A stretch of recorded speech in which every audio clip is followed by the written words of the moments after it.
Hi, I'm Leon Lovelace, and this is Unstoppable Force. Okay, I'm going to do another news story about future voter suppression laws that are going to come out from the results of a lot of Republicans just controlling a bunch of state legislators now. Okay, after last week's election, these barriers and others like them will likely multiply. Missouri, for example, voted last week to enshrine a voter ID law in its state constitution. State officials estimate that 220,000 otherwise eligible voters could be disenfranchised by the policy. Republican Jay Ashcroft, the son of George W. Bush's Attorney General John Ashcroft, will take over as Missouri's Secretary of State and has promised to strictly enforce the voter ID requirement. This year, the GOP expanded its control to 32 state legislatures and 33 governorships. With all three branches of the federal government and a majority of states now under Republican control, American voters can expect to face more barriers and restrictions in the coming years. So like I said before, this isn't just egregious. This hurts our republic because they're just trying to restrict people from exercising their political power they have a constitutional right to. So I was looking it up, and the 14th Amendment gives people citizenship rights and equal protection under the laws. So everybody has to be able to have equal protection to make sure they could go out and vote. And all these voter restriction laws just completely goes against the 14th Amendment, goes against just a general sense of equality. It's not just egregious, and it's against democracy. They're against democracy. So that's another reason why they need to get out. We need to vote their ass out. Because they do not like democracy. They do not like people to vote against them. Instead of trying to convince some of them to vote for them, they want to stop you from voting. That's undemocratic. That's destructive to our country and to the people of the United States. That's why we have to get them out. That's why we have to oppose these laws. We have to fight these laws. We have to vote their asses out. We got to construct good, equitable voting rights laws. Make sure everybody's protected under the law and not just rich white guys or not just Republicans. So it's not just that they're going against the 14th Amendment and trying not to protect everybody equally under the law. But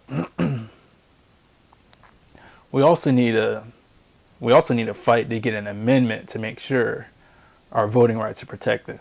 Because the 15th Amendment, this was passed during Reconstruction right after the Civil War. And it prevents federal and state governments from denying a citizen's right to vote based on that citizen's race, color, or previous condition of servitude. So it's pretty much slaves. So we need another amendment. One, we need an amendment to get money out of politics, to make sure people cannot privately donate. We can't have any corporations donating. No private money could go to donate to political officials. No political campaigns, because that's one of the reasons why they keep doing this. Because they're representing the corporations and not the people. So we need to make sure we have representatives we need the government to represent us. So we also need to make a constitutional amendment that says the federal, state, or local governments are not able to restrict voting in any way. The amendment needs to say they cannot restrict voter registration in any way. They cannot restrict early voting in any way. They cannot restrict same-day registration of voting in any way. And the amendment also needs to say they cannot restrict voter participation in any way, especially based on race, religion, gender, political affiliation,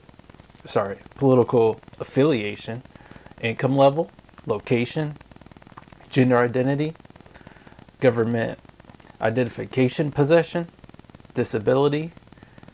There's probably a couple more that needs to be on there, but we need an amendment that says the government cannot restrict our voting participation and make sure that everybody that is willing and able to participate in voting is able to. Because other countries and the Western world, like in Europe, their voter participation is a lot more than ours. I think they're around the 60%, maybe 70% for some of them.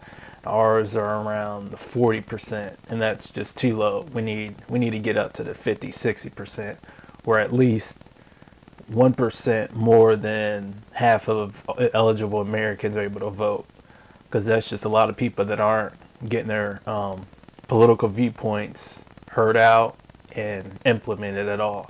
So that's another thing we need to get done too.